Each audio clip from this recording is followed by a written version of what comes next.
Hello students, how are you? Welcome to my channel Bhavya Physics. Today we are going to discuss important questions of the last chapter of second PU physics, that is chapter 14 semiconductor electronics. The weightage of this chapter is 8 marks, that means 1 MCQ and 1 5 marks question and 1 2 marks question. So there is no numerical problem. There is no any formula here in this chapter, so that's why you are not expecting any numerical for 2 or 3 marks or 5 marks. So this is just theory based chapter, and but there is one most expected 5 marks question, that is what is rectifier or what is rectification. Explain the working of full wave rectifier using a neat circuit diagram. Draw its input output waveforms. Directly asked question like explain the working of full wave rectifier, okay, and explain the working of half wave rectifier.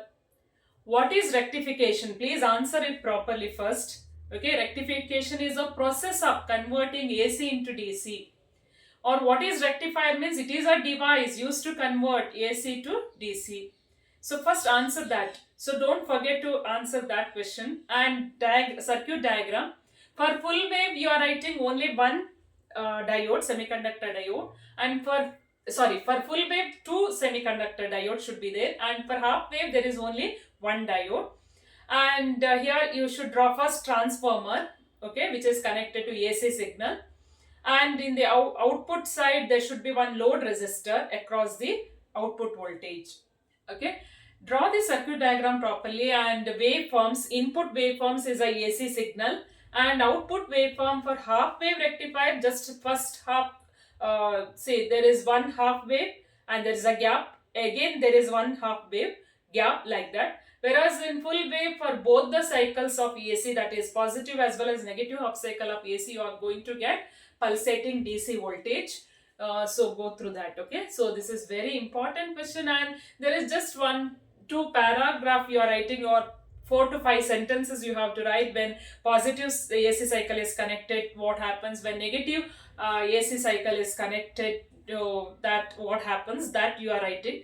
Please go through that. Okay, so you should mention that which diode conducts in half full wave rectifier.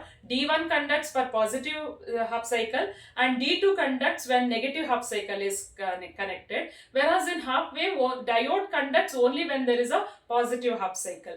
You should mention that. Okay, so just if you give half an hour to 1 hour for this chapter, you can remember all these points. So it is very simple. Just practice by writing always. Okay, very simple chapter. Along with that, you are also expecting some questions like difference between N-type and P-type semiconductor. That question is always asked for 2 marks. N-type is majority are electrons in N-type, and in P-type majority are holes.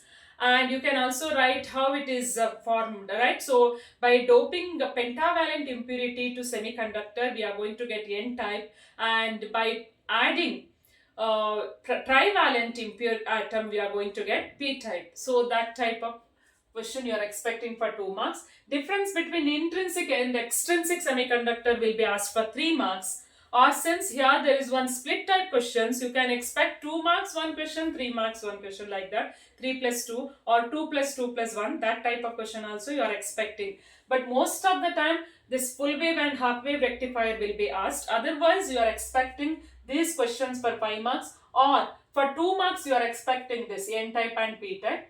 And distinguish between conductors in semiconductor insulator on the basis of energy band. Okay, band theory of solid, on the basis of that will be asked for 3 marks. So you have to write 3 points. Okay, and some MCQ questions here. What are doping? So you should go through that. What is doping? What is a necessary condition for doping? An example for pentavalent, trivalent doping, and the energy gap. Energy gap which is greater than 3 electron volt. Eg is greater than 3 electron volt for insulator, less than 3 electron volt for semiconductor, and energy gap is 0 for conductors. So here this order will be asked for MCQ. order of energy gap for conductor, insulator and semiconductor. 4 option will be given, so you should identify which one is greater, okay, which energy gap is greater, or which the order, increasing order or decreasing order will be given, so you should identify that. So many MCQ questions. If you just read this chapter, you can answer all those MCQ questions, directly asked questions. So here, yes, forward bias and reverse bias, please go through that also.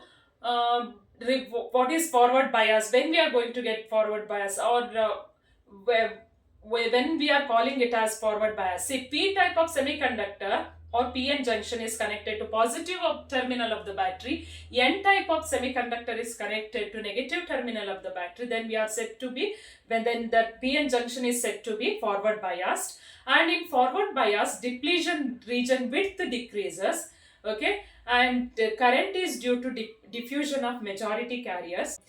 Cut-in voltage is 0.3 volt for germanium and 0.7 volt for silicon. And in reverse bias, N type is connected to positive terminal, P type is connected to negative terminal, then we are calling it as reverse bias. Go through all this characteristic curve of that, okay. So, but these are the most expected questions. Yes, students, please practice this. If you spend half an hour for these chapters, say EM waves and magnetism and matter, and atoms, nuclei, semiconductor. For these 5 chapters, if you spend for each chapter half an hour to 1 hour in a day, so that much is enough, okay. So then you can remember this, okay. No need of revising again and again. So you can spend more time for more weighted chapters, okay. And if there is any derivation, so please practice by writing. If there is any questions, if there is any confusion, comment in the comment section. And all the very best for coming exam. Thanks for watching.